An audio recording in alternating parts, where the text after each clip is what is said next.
Greetings and welcome to Storytime with the Dangerous Gentleman. Yes, I am the Dangerous Gentleman.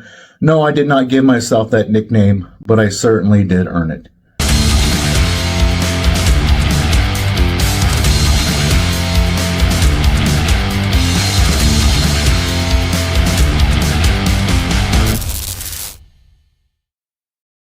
Yes, we're going to get back to a Storytime episode this week, but before we jump into that, I'd like to just thank you all for all the shares and all the comments and all the subscriptions that I've had over the last couple of weeks. Really appreciate it. Continue to do that. And so if you like its content, make sure you tell other people about it. That's my little podcaster thing. So the last time I told a story, I was talking about basically the first time I did drugs and the worst summer of my life, and how everything that had happened up to me at that point led me to the place where it was super easy for me to do drugs. And I never thought I would be in that position. Maybe some of you guys have been in that same position where you face a decision that you thought you'd never come to, and you end up making that choice that you never thought you would. I never thought I'd end up using drugs. I never thought I'd end up being homeless. I never thought I'd end up sleeping on a drug dealer's couch. But all that happened to me over the course of that summer. And people who know me now can't believe that that's what my life was like then. And people who knew me then would never believe where my life has gone since then. And the people who knew me before that period of my life never would have guessed that that's where it ended up. But it did. And I can't change it now, but I can certainly live a better life from here on out. And so I'm going to talk about a little bit more about the events of that summer and kind of what led me to the place where I really started to change things around. So like I said, I think I ended with the story of when my now ex-wife, she was then my current wife, picked me up with her drug dealer, and we started driving around and we were doing petty crimes. The plan was for her and I to go camp somewhere, and we were going to work hard, and we were going to make enough money, and we were going to try to get our lives back together, and we were going to try to get our boys back. I should have known right away that that was not in the cards. I was still under the delusion that somehow I was going to be able to pull my wife back from the brink, that I was going to be able to restore that relationship. Of course, I was operating in delusion because I was an addict. I just didn't know it yet. My biggest addiction was not drugs. It was not alcohol. I was addicted to her. And most all of us, if we take enough time to think about it, we're all addicted to something. We're all addicts to something. We all find solace in something outside of what we should necessarily be finding it in, right? Like, there are healthy ways to cope with things, and there are unhealthy. And most of us have plenty of unhealthy ones. Mine was with her. I was willing to do anything and everything to try to give myself the illusion that that was going to work. So they picked me up that night. We drove all around, committing petty crimes. And that was I believe that was like the end of May. And I spent the next 2 months sleeping in a different place most every single night. I counted it up once. Over the course of 2 months, I slept in, I believe, 15 different places. I spent a night in the hospital detoxing. I spent the night in a actual detox facility. I spent a night in jail. I slept in the park. I literally slept at a drug dealer's house multiple times. Sometimes on the floor, sometimes on the couch, sometimes in the chair, sometimes leaned up against the post outside his front door. A lot of stories I could tell about that time. I'm not going to relive it like it's my glory days. I'm not proud of that. The point I'm trying to make is that here I was, and this was not anything that I ever imagined myself doing. This was the complete and total antithesis of how I grew up, and more more out of control than I ever imagined. I imagined myself as being a spontaneous guy, but this was complete and total chaos. And sometimes we slept in a tent. Oftentimes I slept in a car. Sometimes we just drove around all night. I met all kinds of crazy and interesting characters. Sometimes I ended up with people that I had never met before. And here I am driving around with them all night long. And I don't know why or how. I mean, basically, I was so caught up in what was going on around me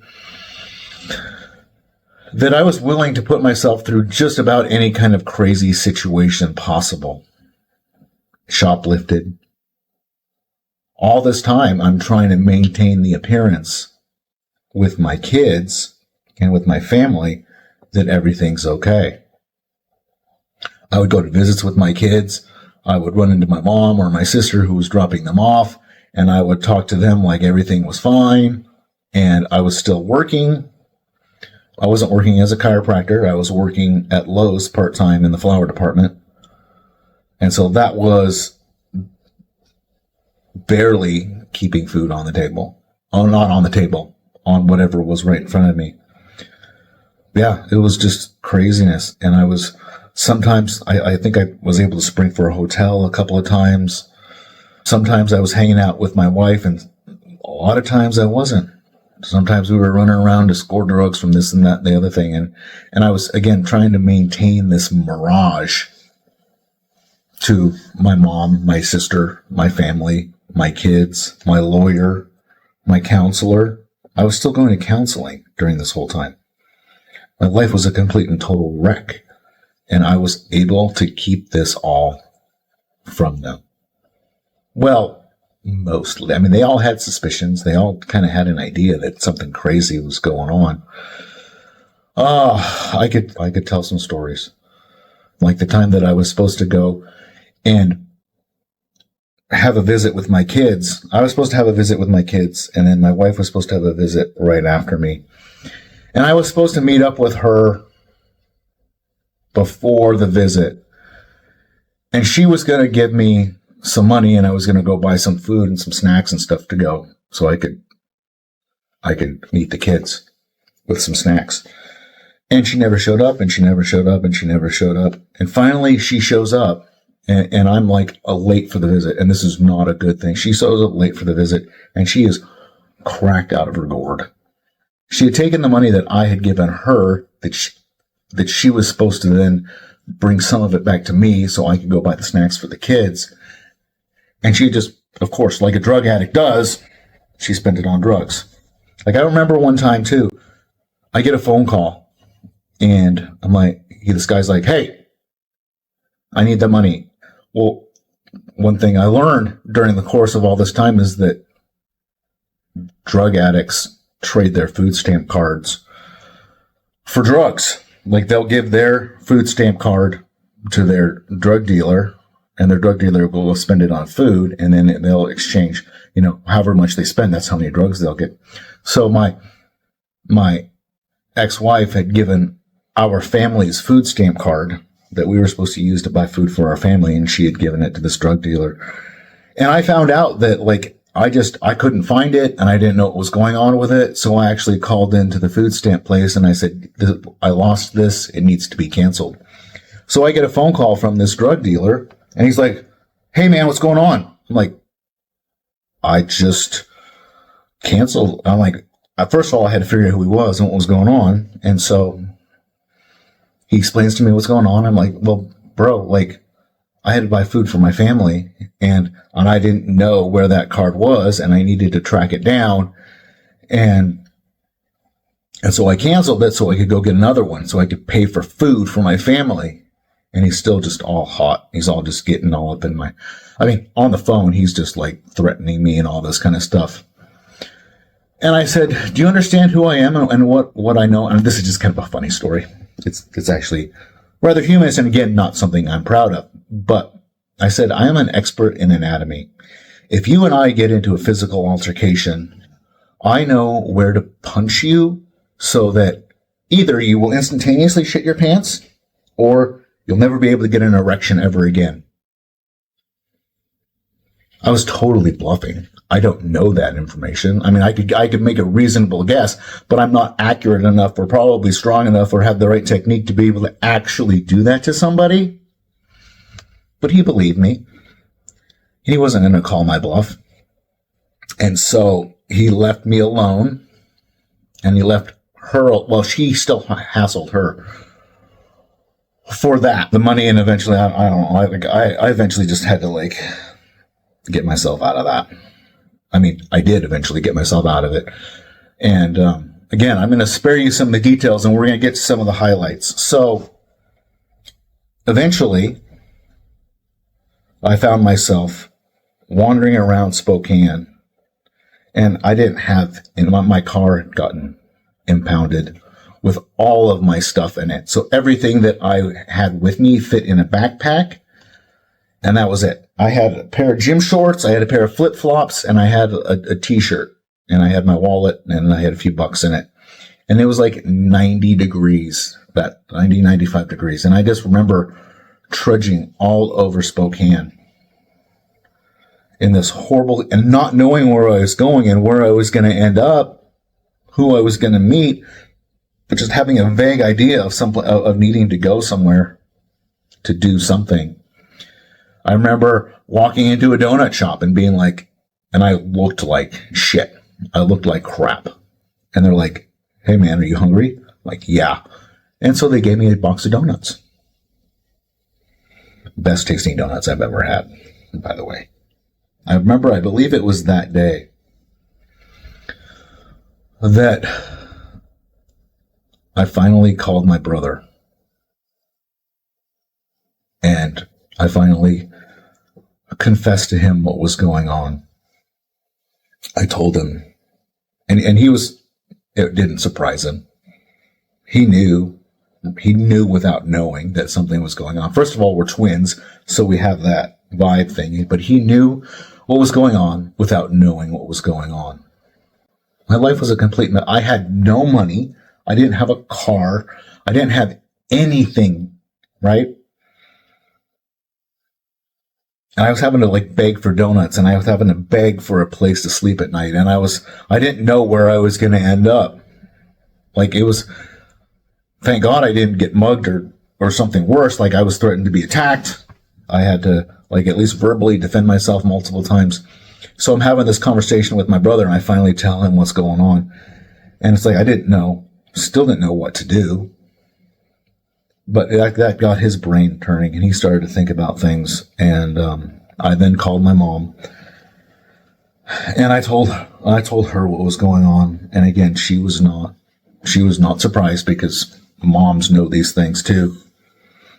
And later that day, I believe it was either that day or the next day, I get a call from my attorney, and he wants to get together with me. He wants to get together with me, and he wants to get, and the counselor and the social worker, and there was one other person that was there. And we all met at the counselor's office. And I'm wearing this ratty pair of gym shorts and flip-flops. And when I first met these people, 3 years before, I was reasonably well put together, right? I had a nice haircut. I dressed nice. I was a doctor in good standing and all that stuff. That's how I met some of these people for the first time. And here I am sitting before them. I'm all grimy and dirty in a pair of flip-flops and just a nasty, gross, dirty tank top. And I hadn't showered. My hair's all over the place, and I'm hungry. And they're like, "Andrew, you are about to lose everything.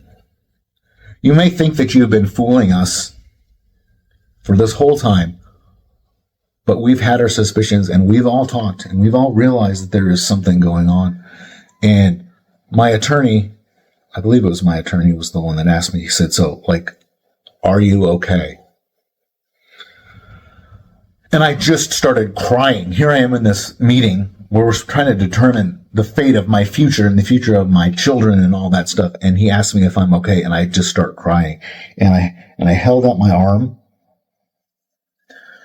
And this is another story that I'll tell at some point. I held out my hand, and there were scratches on my arm, and then I rolled up my sleeve, and there was bite marks on my arm from where my wife had attacked me a couple days prior to that. And like I said, I just started crying, and they looked at me like, this is worse than we thought. This is way worse than we thought. Andrew, you were supposed to be the one. They were all looking to me. They all kind of had their suspicion that my wife was going to go off the deep end, but I was supposed to be the one that was going to hold it together and bring my kids back and have them in my life and give them a stable environment. But I had completely cracked. I had done things that I had never thought I would do, and I had ended up in positions where I never thought I would end up. And they're the ones that had to call me out. They're the ones that had to call me out. And they had to say, Andrew, we thought you were the one. You need to get your shit together, or else you're going to lose everything. You're not going to get your family back, more than likely, but you are going to not have the opportunity to even be in their lives if you don't get your crap together. And so I was at that moment, like, that's when I realized I needed to make a choice. I needed to make that decision. And the next day, my brother called me. He said, I have a plan. And he and my dad had pulled their money together, and they were going to buy me a bus ticket. My brother lived in Colorado Springs, and my dad lived on the other side of the state. And so they bought me a bus ticket to go to Colorado Springs, to get cleaned up, to get away from my ex-wife, to get away from the drugs, to get away from all the stuff, and to give me a stable environment. And I have an episode that I've recorded about my time in Colorado, but it was a very profound experience, right? But here I was, like, so I want to speak to the people who thought they would never end up in situations like that. Maybe you're in a situation that you never even imagined. Maybe you're going through a divorce. Maybe you're dealing with drugs. Maybe you're dealing with a death in the family, or someone has done something like that to you, and you never could have imagined that you would have ended up in a position like that. It was so far beyond my level of comprehension. I wasn't even prepared for it. I didn't know what to do when it hit me. But I do now, and I had to go through that. I wish I could have gotten and learned lessons in my life without having to go through that, but the pain is what brought me the lessons. And so I know there's some of you out there, because I was one of you, who's in a position that you never could have possibly imagined, or maybe you used to be, or maybe you're headed into one of those positions. It's believable, because if I've been there, you've been there, right? Other people have been there. And so I just want to invite you that if that's you, reach out to me. I'm more than willing to talk to you. All of my social media and all of my contact information is down in the show description. So reach out to me. If there's hope for me, there's hope for you. So please, this is my appeal to you. Like, if your life is a mess and you want to fix it, I might be able to help. I've been down that road. So I hope you enjoyed this story. There's going to be more like it. And so I'll talk to you next time. So if you like this content, please give it a rating, a review, and share it with your friends. Also, if you'd like to learn a little bit more about me and what I'm all about and what I can maybe do for you, check out my website at thedangerousgentleman.org. That's thedangerousgentleman.org. Thank you for listening.